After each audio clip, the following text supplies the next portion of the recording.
तिमी अरूसँग कुरा गर्छौ, हाँस्छौ, रमाउँछौ, तर मलाई भने त्यो कुरा सहन गाह्रो हुन्छ।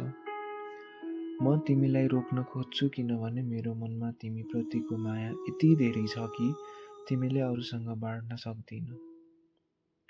जब म भन्छु कृपया नबोल न त, तिमी उल्टै रिसाउँछौ, तर्क गर्छौ, उनीहरू साथीहरू हुन्, दाजुभाइ हुन्, काकाका छोरा हुन् भनेर।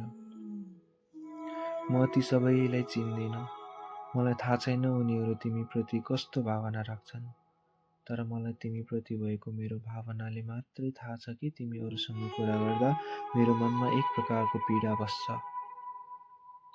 त्यो पीडा म कसैसँग बाँड्न सक्दिनँ, शब्दमा पनि व्यक्त गर्न सक्दिनँ, तर म महसुस गर्न सक्छु। म बाँच्नुको कारण नै तिमी हौ भन्ने सोच्न बाध्य हुन्छु। जब म यो विषयमा कुरा गर्छु तिमी मलाई नै दोष दिन्छौ, म सङ्कीर्ण सोच राख्छु भन्ने ठान्छौ।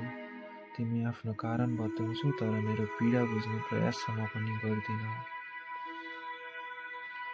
जब म रिसाउँछु, मन दुखाएर केही बोल्न छाड्छु, तिमीले कहिले फर्केर सोध्दैनौ के भयो भनेर।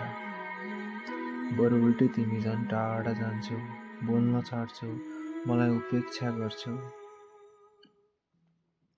म तिमीलाई सम्झाउन चाहन्छु कि माया भनेको केवल विश्वासको मात्र कुरा होइन, कहिलेकाहीँ भावना बुझ्नु पनि उत्तिकै जरुरी हुन्छ।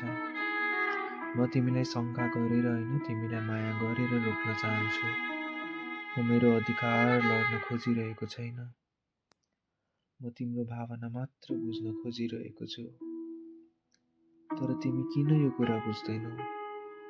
जब तिमी रिसाउँछौ, म नै अगाडि सरेर कुरा गर्छु, झुक्छु, सम्झाउन खोज्छु, तर जब म दुख्छु, तिमीले कहिले मेरा भावनाहरू बुझ्ने प्रयास पनि गर्दैनौ। के म सधैँ एक्लै यसरी सहिरहनु पर्ने हो? कि तिमीले कहिले महसुस गर्ने दिन आउला जब म भित्रको यो पीडा तिमी आफै बुझ्न सक्छौ? यदि तिमीलाई मेरो माया साँचो लाग्छ भने एकपटक मेरो आँखामा हेर त। म कति धेरै तिमीलाई गुमाउने डरमा बाँचिरहेको